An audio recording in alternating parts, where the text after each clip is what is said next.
Chairman, Dogra Group of Educational Trust, Thakur Guljan Singh Chadak, Dr. Dharamveer, Dean, Dogra Educational Trust, Dr. Jayaprakash Srivastava, Principal of Law Faculty,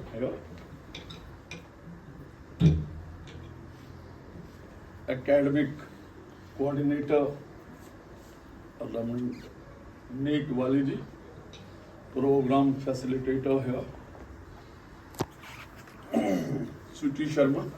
Suti Sharma is Academic Coordinator, and Ruchi Wali is a Program Facilitator, and Mrs. Manveer Kaur.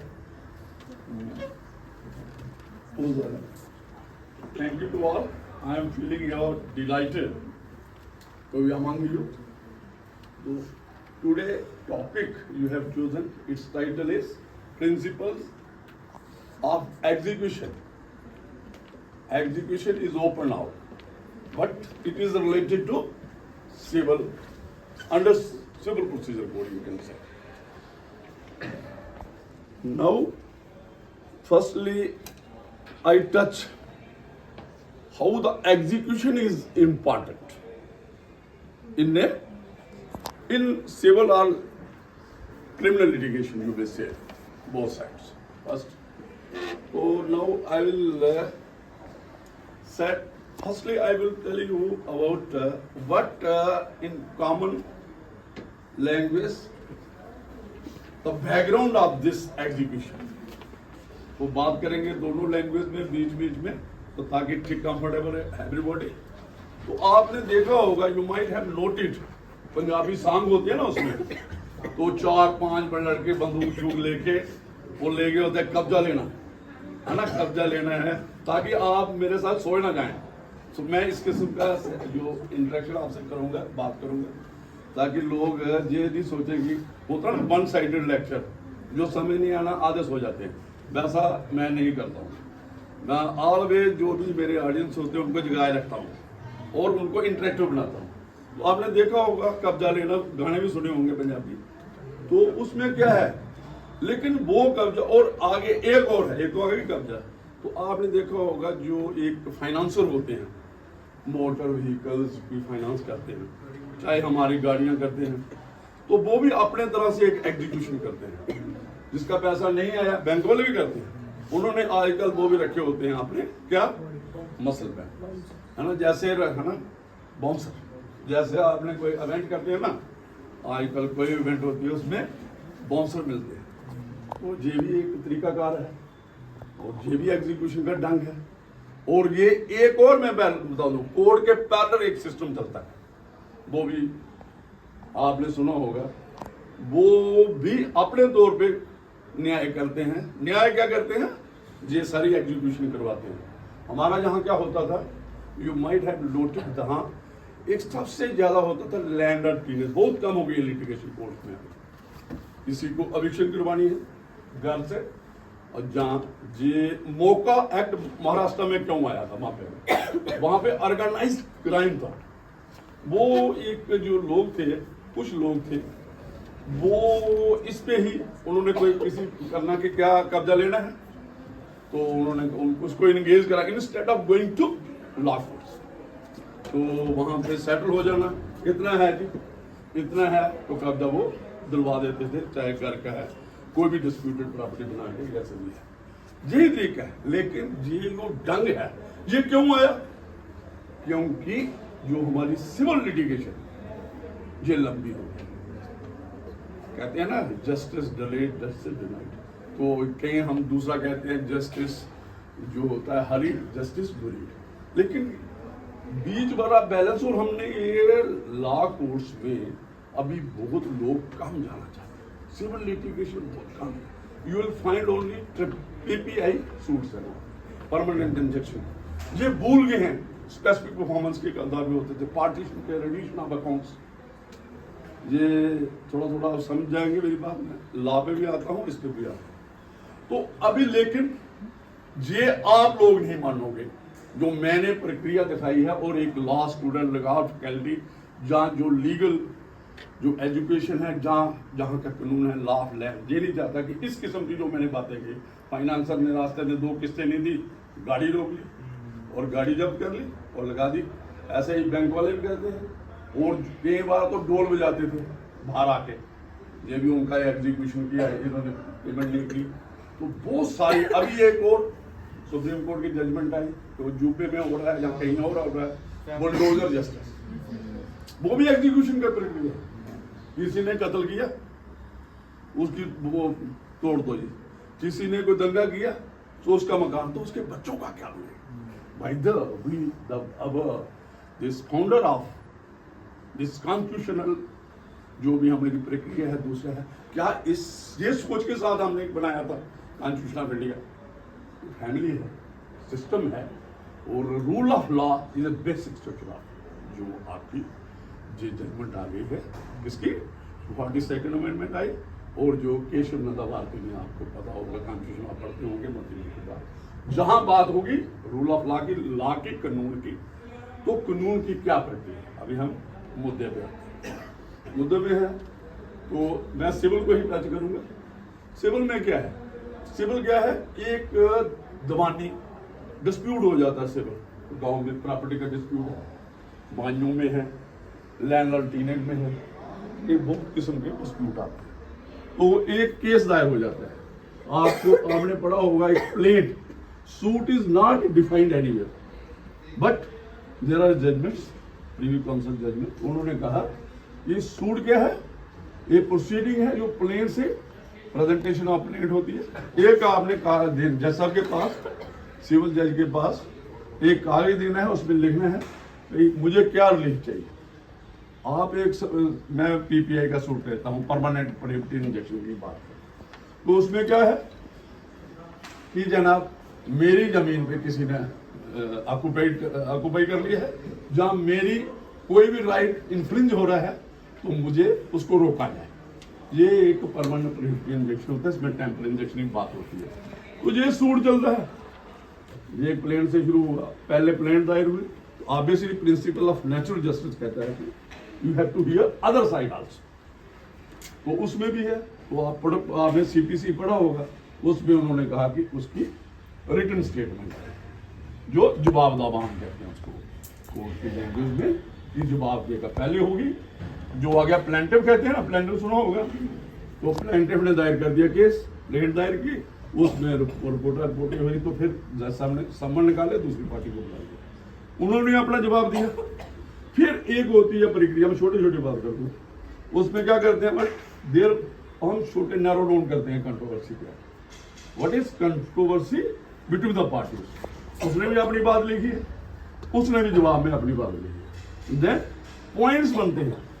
जैसे आप constitutional courts में देखे होंगे, अभी decision आया कि ये point reference के थे, वो डिसाइड हुए। ऐसा ही कोर्ट में इश्यूज हम उनको टेक्निकल लफ्ज में कहते हैं, पॉइंट ऑफ कंट्रोवर्सी, वो फ्रेम होते हैं, उसके बाद एविडेंस लीड होती है। तो पहले एविडेंस जनरली कौन लीड करता है? जिसने केस दायर किया, तो उसके बाद डिफेंस आता है, तो वो भी अपनी, तो क्रॉस एग्जामिनेशन का ये भी लॉ ऑफ एविडेंस में यू विल फाइंड कि कैसे विटनेस आता है, कैसे आजकल तो सारा system by way of evidence affidavit हो गया, वो वहां पे दे सकते हो, दूसरे को क्रॉस एग्जामिन करना है, तो वो ही नेक्स्ट बात जो है बड़ी जो है, उसके बाद बहस होगी, आर्गूमेंट हुआ, जब आपकी एविडेंस दोनों साइड से बंद हुई, तो उसके बाद आगे आर्गूमेंट, फिर आगे डिसीजन जजमेंट में। तो जजमेंट में क्या आएगा? लिखा गया है कि ये कंट्रोवर्सी है, ऐसा ऐसा ये दोनों का था। हाँ, कोई भी जजमेंट है वो स्पीकिंग होनी चाहिए, वो उसमें reason to be recorded everyone, हर एक इशू पे बात होगी और लास्ट में क्रक्स होगा। मेरी बातें समझ रहे हो आप? But I want it is not difficult to understand, I think in very simple and comfortable way I am making. उसमें क्या है, आपका आ गया, फिर आपके जजमेंट आ गए। अभी देखिए एक किसान है, एक कोई जहाँ एक हार्टिकल्चर जहाँ कल्टीवेशन जो एक आपके शुरू, तो आप पौधा लगाते हो, जहाँ फसल बोते हो, तो फसल किसने बोई थी? प्लांटर ने, जिसने दायर किया था अपना केस।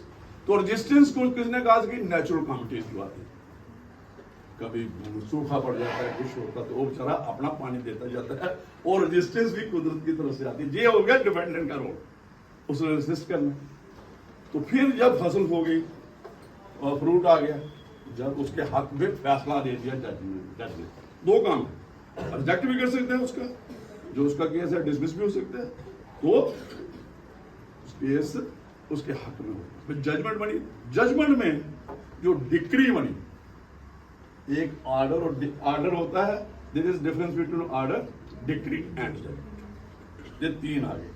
ऑर्डर होता है, जैसे एक ऑर्डर शीट होती है जो रोज आप लिखते हो, जैसे कोई भी होता है, कोई भी कोर्ट क्या, फिर आज क्या कार्रवाई हुई, फिर आगे क्या कार्रवाई, एक ऑर्डर शीट बनती है डेली, जैसे है ना तारीख पे तारीख, आपको याद होगा तारीख पे तारीख लगती है, लेकिन लोअर कोर्ट में तारीख पड़ती है और काम भी होता है। जो डिस्ट्रिक्ट कोर्ट की, जहाँ सिविल जज आप बन के जाओगे, जहाँ पे एडवोकेट प्रैक्टिस करोगे, हाई कोर्ट में भी करोगे, तो हाई कोर्ट में काज लिस्ट बनती है। वो कई बार केस लगता है, कई बार नहीं लगता है, तो वहाँ पे काफी एफर्ट्स की जाती है सुप्रीम कोर्ट द्वारा कि मेरा केस लगे, मेरी सुनवाई हो, सुनवाई, लेकिन वहां जहां हर डेट पे डेट मिलेगी डिस्ट्रिक्ट कोर्ट जो हमारा नीचे वाली कोर्ट से, तो हो गई, डिग्री बन गई। तो ऑर्डर कौन सा है? ऑर्डर हो गई, ऑर्डर शीट का इंटर्म ऑर्डर। एक ऑर्डर कई बार होता है मिसलीनियस एप्लीकेशन, तो वो जो डिस्पोज्ड ऑफ होती है ना application, these those are called orders, वो भी एग्जीक्यूट हो जाते हैं। जैसे आपका याद होगा अयोध्या के केस में आर्कियोलॉजी वालों ने एप्लीकेशन दी, जहां कई बार कमिश्नर मुकर करते हैं, कोई मैटर इन कंट्रोवर्सी है कि भाई आप स्पॉट दिखा लो, जे तो उसमें जो ऑर्डर हो वो एक ऑर्डर होता है, दैट इज आल्सो एग्जीक्यूटेबल। उसको भी एक ऑर्डर एग्जीक्यूटेबल है जो हमारा ये आगे, तो और एक क्या है, डिक्री एग्जीक्यूटेबल। जजमेंट का जो लास्ट क्रक्स होता है ना, कि वो लास्ट में लिखा होता है, ऑपरेटिव पार्ट आप कह सकते हो, तो उसके बाद एक ऑर्डर शीट बनती है, वो हमारे जो होता है ना सिविल क्लर्क, वो बनाता है एक कागज, तो ये तो उसको जो क्रक्स ऑफ द जजमेंट है ना, तो जो वो एग्जीक्यूट किया जाता है। तो ये वो जजमेंट का वो एक ऑर्डर शीट है, और फिर डिक्री उसको कहते हैं। तो आप डिक्री का जो definition you will find in section 2 of code of civil, ऐसा ये दो में ही है कहीं, तो वहां पे डिग्री की क्या है, तो फॉर्मल जी जो भी है गया, उसमें क्या है कि क्या डिस्प्यूट था, एक डिग्री को आप क्या कह सकते हो कि क्या डिस्प्यूट था, और फाइनल है, डिग्री फाइनल होती है, दो डिग्री है फाइनल के, एक हो रहा है प्रिलिमिनरी डिग्री। प्रिलिमिनरी डिग्री कहाँ आएगी, जहां पे पार्टीशन का सूट कुछ आगे करना है कमीशन में, फिर रिपोर्ट उसको फाइनल किया जाता है, उसमें ज्यादा लंबा नहीं करेंगे। तो प्रिलिमिनरी डिग्री आफ्टर फाइनल, जो फाइनल डिग्री है कोर्ट की, उसको एग्जीक्यूट किया। तो एग्जीक्यूट की क्या प्रक्रिया है, तो यू विल फाइंड कुछ सेक्शन है, ये 36 से लेकर आई थिंक 74 तक है कोड ऑफ सिविल प्रोसीजर। उसमें क्या है, वो सब्सटेंटिव है भाई, क्या कैसे एग्जीक्यूशन, तो एक प्रक्रिया है ऑर्डर कि कैसे करनी है, कैसे नहीं है, कौन से ऑर्डर लगेगा, कौन सा रूल लगेगा, वो बातचीत कहाँ है, और कौन से मोड्स है, वो जो सब्सटेंटिव है वो आ गया 36 से लेके 74। तो दूसरी साइड एक बड़ा इंपॉर्टेंट ऑर्डर है एग्जीक्यूशन, ऑर्डर 21, उसके रूल्स कितने हैं 106। तो ये जो जब हम पढ़ते थे ना जहां लॉ का, तो ये उस बगैर हम कोई समझ नहीं थी क्या है। जैसे ये सबसे सब डुराते थे सीपीसी से, लेकिन जब हम इस साइड पे आए, कोर्ट में आए, देखा सारा बड़ा इजी, समझना समझाना कोई ऐसा बात नहीं है। आप सिर्फ एक का काम करना होता है, जब आप लोगों को एडवाइस है, कभी सेक्शन डायरेक्ट मत पढ़ो, क्योंकि पढ़ोगे रूल और कोई भी लॉ, उस पर अभी पर्टिकुलर आप जजमेंट देखोगे, जजमेंट देखो यू विल फाइंड, और उस पॉइंट पे, उस रूल पे, उस पे लॉ पे, उस पे आप देखोगे, फिर उसके बाद ये पढ़ो, क्योंकि वहां पे इंटरप्रिटेशन हुई होती है, और हाई कोर्ट के जजेस, सुप्रीम कोर्ट के जजेस, और पुराने भी जजमेंट उन्होंने रेफर किए होते हैं, फिर यू विल अंडरस्टैंड कि ये आर्डर 21 क्या है, ये आपके सेक्शन 36 क्या है, 37 क्या है, 30 पूरा है। और एग्जीक्यूशन कैसे होती है, ये देखिए दो बातें हैं। ये आप एकेडमिक साइड पे जितना मर्जी पढ़ लो, जो हमारे लॉ प्रोफेसर हैं, लॉ ये लोग हैं, जब आप पढ़ के देख लो, जब कोर्ट में है, जैसे एक गृहिणी, एक हाउस वाइफ, हम हाउस वाइफ नहीं बोलते आजकल, होम मेकर बोलते, तो वो खाना कैसे बना, कितने काम करती है खाना बनाते हुए, इधर चाय है, इधर खाना है, इधर बच्चे हैं, उसको उसका भी उसी वक्त रेगुलेट करती है। तो फिर अंडरस्टैंड करती है कितनी, जैसे शेफ है, कितना उसमें नमक डालना है, कितना उसमें मसाला कैसे कैसे है। ये चीजें कहाँ आएंगी आपको, जब आप प्रैक्टिस करें, जहाँ एज ए लॉयर भी करेंगे, जज बनेंगे, दोनों साइडें एक ही हैं। तो ये किसी भी नहीं समझना चाहिए। ये मैं बार बार कहता हूँ कि भाई इसका एंड, मैं एंड पे पहुंच गया हूँ, मैंने अटेन कर लिया, सब कुछ मुझे आता है, उसके आगे कुछ नहीं। तो आज मैं कुछ सीखूंगा आपसे और कुछ सिखा के जाऊंगा। मेरा और आपका फर्क क्या है, क्योंकि मुझे थोड़ा सा एक्सपीरियंस गेन हुआ है, लॉ वही है, लॉ आप भी वही पढ़ोगे, मेरा मुझे सिर्फ इतना आगे हूं मैं, क्योंकि मेरा एक्सपीरियंस है, मैंने बार बार इसको रिपीट किया। जैसे एक जो मतलब शेफ होता है उसका एक्सपीरियंस होता है, जो नया आदमी होता है, जो उसने सिर्फ पढ़ा होता है, क्या उसने सिर्फ वो किताब देखी होती है, उसको पढ़ना पढ़ाना बहुत मुश्किल होता है। जैसे आप मोटा मोटा जाएंगे इस एग्जीक्यूशन, तो जैसे मैंने बात की कब्जा लेने वाली बात, तो एग्जीक्यूशन जो है ये 2-3 प्रॉपर्टी दोनों की है। एक डिग्री आ गई आपकी मूल प्रॉपर्टी की है, एक मूल property, money degree 3। Money degree को क्या कैसे एग्जीक्यूट कर रहे हैं, आपने पेश किया है, आपकी डिग्री होगी, समझो जजमेंट आ गई कि 50,000 का दायर किया था केस, हमने उसको लेना है, डेट रिकवरी हो गई। तो केस जब किया था उसके बाद 50,000, वो अगर समझदारी से जो डिफेंडेंट था, जो आप वो क्या बन जाएगा, जजमेंट डेटर। ये नोट कर लेना, डिग्री होल्डर और जजमेंट डेटर, ये हमारे एग्जीक्यूशन में इस्तेमाल करते हैं। तो एग्जीक्यूशन एप्लीकेशन लगती है रेगुलर, उसमें थोड़ा देना पड़ता है, एक फॉर्मेट होता है, उसमें आपने देना है कि भाई ऐसे नंबर ऑफ सूट ऐसा था। और ये फाइनल डिग्री कब एग्जीक्यूट होगी, एक और मैं बात बता दूं, जब इट अटेन्स फाइनलिटी, आप हो सकता है अपील हो जाए, जब आपने डिग्री जजमेंट आई, डिग्री बनी, उसी वक्त अपील होगी, तो operation of that degree has been stayed by appellate court. तो ऑब्वियसली क्या होगा, that degree can not be get executed by the this आपका जो भी प्लेंटिफ था या डिग्री होल्डर। तो ये हो सकता है उसके बाद आगे हाई कोर्ट में, सुप्रीम कोर्ट में, वेयरएवर देयर इज ए, हाँ जब फाइनल हो जाती है, तो फाइनल में क्या है, तो उसमें जो तो उसमें क्या है, जो डिग्री जब फाइनल हो गई फिर एग्जीक्यूशन होगी। तो एग्जीक्यूशन में क्या है, वही मैंने बताया, कहां एग्जीक्यूट होगी, ये सबसे बड़ी बात है। जिस कोर्ट की डिग्री, कई बार हो सकता है डिग्री सेटिस्फाइड हो जाए, by the it can be executed. हो सकता है सूट जो उस वक्त में डिग्री बनती है, डिग्री शीट बनती है जब सूट डिसमिस हो जाता है, जहां अपील एपलेट कोर्ट भी बनाता है। जिस मैं इसलिए बता रहा हूँ, ये प्रैक्टिकल बातें हैं जो वहां आपने कोर्ट में देखनी है, देखोगे। तो मेरा वापस आ जाते हैं हम, अभी क्या प्रक्रिया है मनी डिग्री की। एक डिग्री आ गई आपके पास, पैसा का है, तो हो सकता है वो खुद ही दे दे जब फाइनल डिग्री हो जाती है, वो खुद ही आ जाए, भाई यार I have exhausted all the languages, now I am ready to pay. तो एग्जीक्यूशन दायर होते ही उसको नोटिस दिया, वो आ गया, तो वो उसको पेमेंट होगी, मैटर एंड्स। तो अगर पेमेंट होगी, अगर नहीं होती तो फिर कौन कौन से मोड्स हैं टू बी अडॉप्टेड, कौन कौन से मोड हैं जो अडॉप्ट किए जाएंगे। देखो तो कौन कौन से मोड हैं जो अडॉप्ट किए जाएंगे, जो एक डिग्री पे हम मनी डिग्री को ही पहले हम डिस्कस करते हैं। एक है for example if he does not पे, जो भी आपका जजमेंट डेटर नहीं देता है, नोटिस भी आ जाता है, और असिस्ट करता है या असिस्ट, तो जैसा हम क्या करेंगे उसकी अटैचमेंट और रिटेंशन। तो अटैचमेंट क्या क्या लिए, क्या किसको अटैच करेंगे, जो उसकी प्रॉपर्टी मूवेबल। जब तक वो रिकवरी नहीं पैसों की हो जाती तो तब तक उसको अटैच रहेगी। उसका भी एक पीरियड होता है अटैचमेंट का।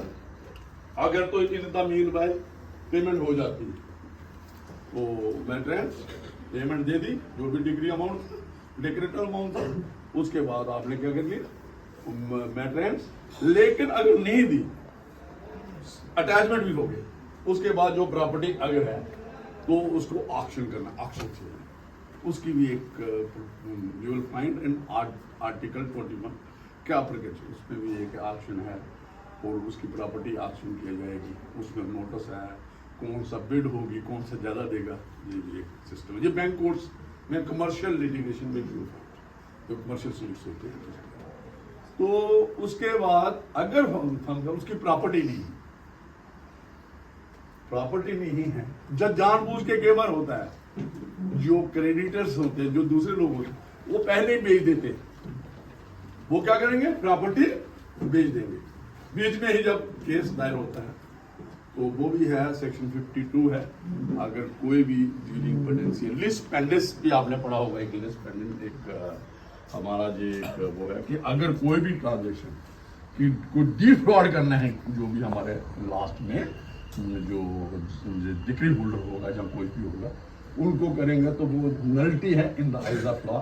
एनी ट्रांसफर सेल डीड कुछ भी हो, अगर प्रॉपर्टी बीच में ही बेच देता है कोई, जब लिटिगेशन चल रही है, उसको पता है, या अदरवाइज किसी को बेच देता है कि डिग्री मेरे खिलाफ एग्जीक्यूट ना, एक इसका भी एक सिस्टम है। तो अगर फिर सिविल प्रिजन का भी है एक सिस्टम कि सिविल प्रिजन पे खर्चा किसने करना है, जो अब उसको रखोगे 1 महीने का, किसको करना है, जो डिग्री होल्डर। तो क्योंकि क्रिमिनल वहां खाना है, जहां वहां जेल में आप रखोगे तो उसका रोज का खर्च होता है, तो वो फिर उसने जमा करवाना, वो भी एक है।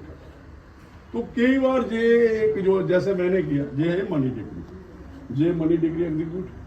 अगर कई बार डिग्री, जैसे मैंने कहा, जो पोजेशन लेना है, कब्जा, जो मैंने स्टार्ट में किया कि कब्जा कैसे लेना, उसका भी एक कई बार क्या होती है, 2 किस्म की। सबसे एक मैं आज आपको बात बता दूंगा, बड़ी इंपॉर्टेंट बात होती है। जब आप वकील बनोगे, जज बनोगे, पैसे लोगे, सबसे बड़ी बात है जब आप क्लेम लिख रहे हो, सूट फाइल कर रहे हो, दावा दायर कर रहे हो, वो आइडेंटिटी ऑफ द प्रॉपर्टी है ना, इट मस्ट बी। जो आपने अगर लैंड है तो लैंड का रेवेन्यू रिकॉर्ड होता है, आपको पता है, ये रेवेन्यू रिकॉर्ड होगा। अगर समझो हाउस है, जैसे आपका कहीं म्यूनिसिपल एरिया में, उसकी कोई लैंड रिकॉर्ड नहीं है, तो देन देयर मस्ट बी ये एक डिजाइनर से आप एक मैप बना सकते हो साइड का। और उसके सबसे और बड़ी बात है, अगर कुछ भी नहीं है तो you have to show east west north south in order to locate that time that particular space, जो आपकी सब्जेक्ट मैटर ऑफ लिटिगेशन। कल आपको डिग्री मिल गई, सब कुछ मिलेगी, कहीं हमने देखे हैं, तो वहां एग्जीक्यूशन जब दायर होती है तो वहां वो कहने लगते हैं, कोई डिफेंडेंट दूसरी, सर प्रॉपर्टी कहाँ है, प्रॉपर्टी इज नॉट डिफाइंड। और तो कई बार क्या है, हमारी सुप्रीम कोर्ट, हाई कोर्ट की जजमेंट है कि उस वक्त जब तक डिग्री होती है 10 साल के बाद जब जजमेंट आती है, तब तक प्रॉपर्टी चेंज हो जाती है, वहां होती ही नहीं। मकान था, मकान का केस लगा, वहां पे साइड है, वो भी फिर रिकंस्ट्रक्ट हो। तो इसलिए सबसे ज्यादा होशियारी की बात है, जब क्लेम लिखा तो प्रॉपर्टी शुड बी प्रॉपर्ली।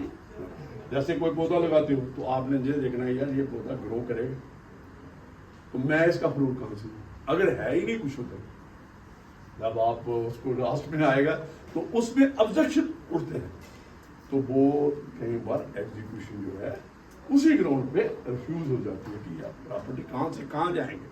आप कोर्ट के नाजर को भेजोगे, पुलिस को भेजोगे, तो वो रिपोर्ट करेंगे वापसी में, sir property is not identified. The person in whose favor decree is not able to identify the property. ये भी एक तरीका है। तो इसलिए अगर कुछ पहले होगा लास्ट में उसका फायदा। ये बहुत केसेस और ये डिपेंड्स अपॉन ये एक आर्टिकुलेशन है किसकी, जो वकील है, तभी थोड़ा एक्सपीरियंस्ड वकील को इन्वॉल्व है। तो क्या है यहाँ पे प्रक्रिया, तो कई बार तो एक आपने सुना होगा, जो देखा होगा, हमारे पास आते थे जब हम प्रैक्टिस करते थे, जहाँ आप भी करोगे साथ, और जहाँ स्टे लेना जो जहाँ पे जिन्होंने प्रैक्टिस की होगी कोर्ट में, तो उसके पास क्लाइंट होता और स्टे हो गया तो स्टे लेने के लिए टेम्परेरी इंजेक्शन लेने के लिए, टेम्परेरी और परमानेंट दोनों। Permanent you will have to go to the relevant provisions of specific relief act. Permanent जो पीपीआई है, डिक्लेरेशन सूट है, मैंडेटरी इंजेक्शन है, ये आपको वहां मिलेगा। और जो टेम्परेरी इंजेक्शन इंटरम रिलीफ जैसे स्टेटस को होता है, ये कहाँ पे आना है, सीपीसी में, ऑर्डर 39 जो भी उसकी ऑर्डर है।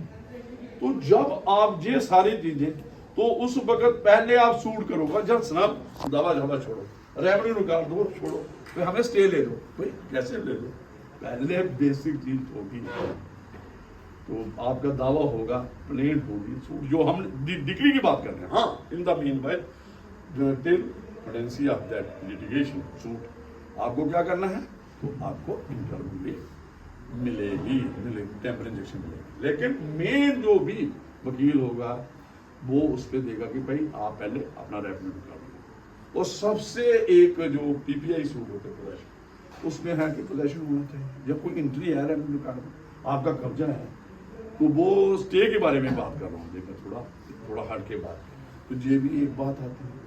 अभी ये एक लंबी है, स्पेसिफिक परफॉर्मेंस के दावे हैं, ये भी है, वो वहाँ उसकी क्या प्रक्रिया है। कई बार ये पोजेशन की होती है, कई बार डिक्लेरेशन तो होती है। तो कई बार मैं जब वकालत में नया आया, मैं आपको एक इंसिडेंट बताऊँ। ये रूल 35 है ऑर्डर 21 का, तो एक रूल 32 है ऑर्डर, जिसका हमें तो टिप्स हमारे तो दिमाग में काफी टाइम से पड़ा हुआ है। तो आया तो मैं भी आपकी तरह लिया था, लेकिन मैंने थोड़ी ये पढ़ता था, ये 32 क्या है, 35 में डिफरेंस क्या है, ऑर्डर क्या है, थोड़ा। तो मेरे पास उस वक्त लाइसेंस भी नहीं था, लेकिन मैं कोर्ट में जाता था। जी आपका पैशन है, आप अगर चाहते हो, बड़ा अच्छा प्रोफेशन है, ल्यूक्रेटिव है, तो लेकिन और इसमें जितनी मर्जी फीस अगर ना बन जाएगा, तो देखो आज जो आपको देखते हो, आप साइट खोलो वेबसाइट, तो देखो हाई कोर्ट वाले कितनी फीस देते हैं, इट डिपेंड्स अपॉन नाम बनाना। तो क्या हुआ, मेरे तो एक वकील साहब से पहले उनके पास एक किसी ने जम्मू से केस, जम्मू से पहले हाई कोर्ट में था, वो केस आई डिग्री बनी। तो डिग्री में क्या था कि भाई सूट फॉर को शेयर थे, होते ना अपने जो एक प्रॉपर्टी है, जैसे उसमें को शेयर होते हैं, हिस्सेदार। तो उसमें क्या था, सिर्फ हिस्सेदार डिक्लेयर करना था कि इसका कितना हिस्सा बनता है, इसका कितना हिस्सा है, कितना। तो सिर्फ सूट फॉर डिक्लेरेशन था। कोर्ट ने डिक्लेयर किया था कि इसके 4 हिस्से बनते हैं, इसका 1 है, तीसरा है, एक इतने तक सूट था। तो डिग्री भी ऑब्वियसली इतनी होगी, तो एग्जीक्यूशन भी वैसी होगी। तो जज साहब के पास एप्लीकेशन गई, दूसरे वकील साहब ने गई, मैंने भाई सब सुना। तो उन्होंने क्या किया, जज साहब ने उसको एक तहसीलदार के नाम ऑर्डर बना दिया, तहसीलदार के। तो उन्होंने क्या किया, कब्जा लेना शुरू कर दिया, जबकि कब्जे की डिग्री दी only to the extent of determining the shares of the parties to the litigation, ये डिग्री। तो you can't go beyond the degree, ये भी आपको पता है, जो सेक्शन 47 है, आई थिंक, कि whatsoever is in decree, court has to execute the decree as it is, neither minus neither addition। तो मैं नया था, लेकिन मैंने पढ़ा था, तो मैंने उनको कहा, फिर एक एप्लीकेशन दी ऑब्जेक्शन, जैसे मैंने कहा ना, to I have resisted that execution. तो उसमें क्या उन्होंने कहा, मैंने sir this is a decree, please read out the contents of the judgment, it has only determined the shares and declared according कि भाई इसके 2 हैं, इसके 1। There is nothing on record in the decree that the possession of the land be handed over to the this degree holder by the from the judgment act, taking it from कुछ नहीं था। तो उसी वक्त वो जो बन जाता है, जो पोजेशन का किया था, ऑर्डर किया था तहसीलदार के नाम पे, on spot execution it was withdrawn. तो ये जो बातें हैं, ये आपको जब मोटी मोटी बातें हैं, एक प्रैक्टिकल होना है, ये सिर्फ ये पढ़ लोगे इससे कुछ नहीं है। मुझे अभी भी याद है, तो ऐसा ऐसा एक्सपीरियंस छोटे छोटे आते रहते हैं। तो फिर क्या, एक स्पेसिफिक, मैं और बात बताऊँ, स्पेसिफिक परफॉर्मेंस क्या होती है, समझो एक मैं प्रैक्टिकल बताऊँ, एक एग्रीमेंट टू सेल। पहले होता है ना कि यार एक बयाना दे दिया, दो बंदों ने एक मकान खरीदा है रियल एस्टेट में, जहाँ कोई, तो उसमें क्या है, पहले सारा पैसा तो पहले देते नहीं, किसी ने दे दिया 20,000, 1 लाख का सौदा है एग्जाम्पल। तो 20,000 देने के बाद तो डिक्री एग्जीक्यूट होगी, सॉरी वो एग्रीमेंट बन गया। उसके बाद उसको कहा, उसने कहा 80,000 वापस लो, बाकी लो और मुझे सेल डीड कर दो, लेकिन रिफ्यूज नहीं।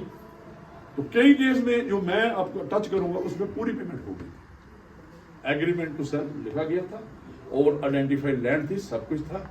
और तो उन्होंने कहा भाई ये होता है specific performance, you will find ये भी एक रेलेवेंट रूल है आर्टिकल 21 में, उसमें ये कि कैसे एग्जीक्यूट करनी है स्पेसिफिक परफॉर्मेंस का, जो मैंने ये स्पेसिफिक में उसी तरीके से जैसे वो लिखा गया है एग्रीमेंट में। तो उसमें उसने कहा सेल डीड, तो सेल डीड उन्होंने कहा तो दायर होगी, डिग्री हो गई, फैसला हो गया, डिग्री हो गई और कोर्ट में दायर हो गई एप्लीकेशन एग्जीक्यूट। जेल चलते रही 10 साल, मैं जज भी बन गया उसी कोर्ट में, मैं वापस गया वकालत का, जब मैं वकालत पर तो उसी वक्त मैंने ये केस देखा हुआ था, ये भाई स्पेसिफिक परफॉर्मेंस का छूट दायर हुआ। उसके बाद मैंने ये भी देखा